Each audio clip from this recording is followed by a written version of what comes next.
नमस्कार दोस्तों, स्वागत है आप सभी का एक बार फिर से मेरे चैनल पर। मैं आज आपको निर्जला एकादशी की कथा कहानी सुनाने जा रही हूँ। तो प्लीज़ चैनल को अधिक से अधिक लाइक, शेयर और सब्सक्राइब कर दीजिए। तो चलो अब कहानी सुनाने जा रही हूँ। एक बार हस्तिनापुर में युधिष्ठिर ने श्री कृष्ण भगवान से पूछा, हे जनार्दन, ज्येष्ठ शुक्ल पक्ष में जो एकादशी आती है उसका नाम तथा महात्म्य विस्तार से बताने की कृपा करें। इतने में ही वहाँ पर वेद व्यास जी पहुँच गए। वह भगवान श्री कृष्ण बोले, धर्मराज, इस महान एकादशी का वर्णन परम धर्मात्मा सत्यवती नंदन व्यास जी ही करेंगे, क्योंकि वेद व्यास जी सभी वेदों तथा शास्त्रों के पारंगत विद्वान हैं। तब वेद व्यास जी बोले, प्रत्येक मास की दोनों पक्षों की एकादशियों को भोजन नहीं करना चाहिए। द्वादशी को स्नान आदि से पवित्र होकर फूलों से भगवान श्री हरि विष्णु की पूजा करके नित्य क्रम समाप्त होने के बाद पहले ब्राह्मणों को भोजन देकर अंत में स्वयं भोजन करे। यह सुनकर पांडुपुत्र भीमसेन ने कहा, परम बुद्धिमान पितामह, मेरी बात सुनिए। महाराज युधिष्ठिर, माता कुंती, द्रौपदी, अर्जुन, नकुल और सहदेव यह सभी एकादशी को भोजन नहीं करते तथा मुझे भी भोजन ना करने को कहते हैं, किंतु मैं यही कह देता हूँ कि मुझसे भूख सही नहीं जाती है। भीमसेन की बात सुनकर व्यास जी ने कहा, यदि तुम मृत्यु के बाद स्वर्गलोक जाना चाहते हो और नरक को दूषित समझते हो तो दोनों पक्षों की एकादशी को भोजन मत करना। तब भीमसेन ने कहा, हे मुनिवर, मैं आपके सामने सच्ची बात कहता हूँ। एक बार भोजन करके भी मुझसे व्रत नहीं किया जाता, फिर उपवास कर मैं कैसे रह सकता हूँ। मेरे उदर में व्रत नामक अग्नि सदा प्रज्वलित रहती है। जब मैं बहुत खाता हूँ तभी ये एक शांत होती है। इसलिए हे महामुनि, मैं वर्ष भर केवल एक ही उपवास कर सकता हूँ, जिससे स्वर्ग की प्राप्ति सुलभ हो तथा जिसको करने से मैं कल्याण का भागी हो सकूँ। आप कृपा करके मुझसे कोई ऐसा व्रत बताइए, मैं उसका यथोचित रूप से पालन करूँगा। तथा व्यास जी ने कहा, हे भीम, ज्येष्ठ मास शुक्ल पक्ष में जो एकादशी आती है उसका नाम निर्जला एकादशी है। तो निर्जला एकादशी के दिन पूरी निष्ठा से निर्जल व्रत करो। केवल कुल्ला या आचमन करने के लिए मुख में जल डाल सकते हो। उसको छोड़कर और किसी प्रकार का जल विद्वान मनुष्य के मुख में नहीं डले, अन्यथा व्रत भंग हो सकता है। एकादशी को सूर्योदय से लेकर दूसरे दिन सूर्योदय तक मनुष्य जल का त्याग करे तो यह व्रत पूर्ण होता है।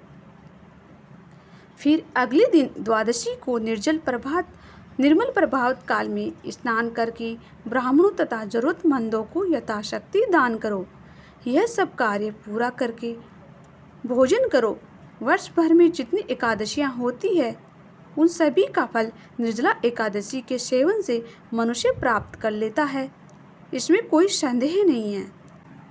शंख, चक्र और गदा धारण करने वाले भगवान केशव ने मुझे कहा था, यदि मनुष्य सब कुछ छोड़कर मेरी शरण में आ जाए और एकादशी को निराहार रहे तो सभी पापों से छूट जाता है।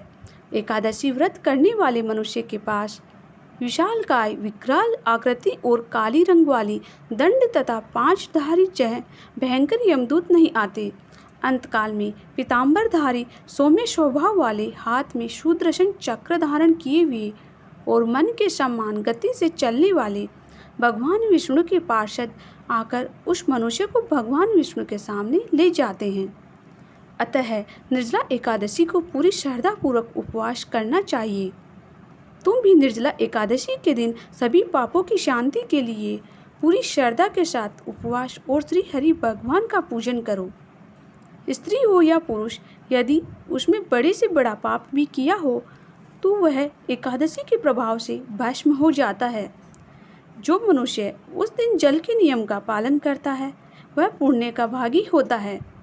उसे एक एक पहर में कोटि कोटि स्वर्ण मुद्रा दान करने का फल प्राप्त होता है।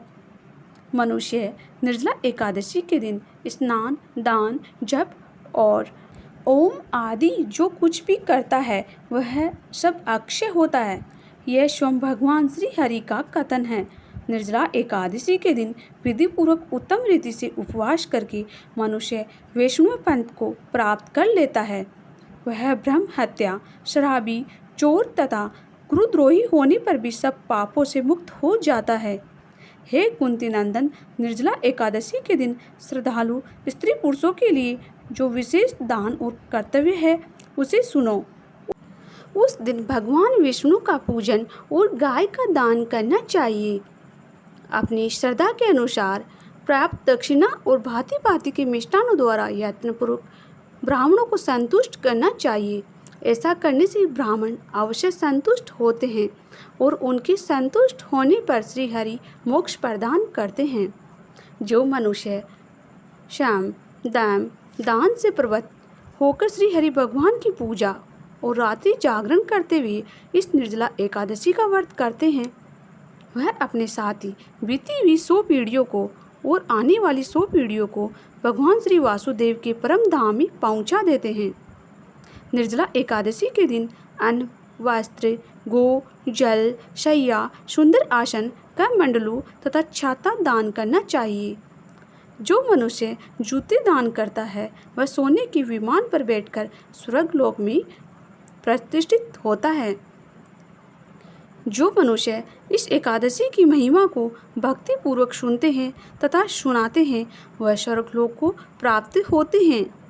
चतुर्दशी युक्त अमावस्या को सूर्य ग्रहण के समय श्राद्ध करके मनुष्य जिस फल को प्राप्त करता है वही फल निर्जला एकादशी के महात्म्य को सुनने से भी प्राप्त होता है। एकादशी के दिन दंत मंजन करके यह नियम लेना चाहिए कि मैं भगवान केशव की प्रसन्नता के लिए एकादशी को निराहार रहकर आचमन के सिवा दूसरे जल का भी त्याग करूँगा। द्वादशी को देव देवेश्वर भगवान विष्णु का गंध, फूल, सुंदर वस्त्र, धूप से विधि पूर्वक पूजन करके जल का घड़ा भरकर संकल्प करते हुए देव ऋषिकेश संसार अवरणातारक उद्गुम प्रदानेन नये माँ प्रमा गतिम मंत्र का उच्चारण करना चाहिए। इस संसार रूपी सागर से तारने वाली हे देवादिदेव ऋषिकेश, इस दिन जल की घड़ी का दान करने से आप मुझे परम गति की प्राप्ति करवाइए। ऐसा करने से मनुष्य भगवान विष्णु के समीप पहुंचकर आनंद का अनुभव करता है। जो मनुष्य इस प्रकार पूर्ण रूप से पापानाशिनी निर्जला एकादशी का व्रत करता है वह सभी पापों से मुक्त होकर परम आनंद को प्राप्त करता है। निर्जला एकादशी का महात्म्य सुनकर पांडुपुत्र भीम ने निर्जला एकादशी का व्रत प्रारंभ कर दिया। तब से निर्जला एकादशी को पांडव एकादशी भी कहा जाने लगा। बोलो विष्णु भगवान की जय है। तो आप इस वीडियो को अधिक से अधिक लाइक करें, शेयर करें और सब्सक्राइब करें। धन्यवाद।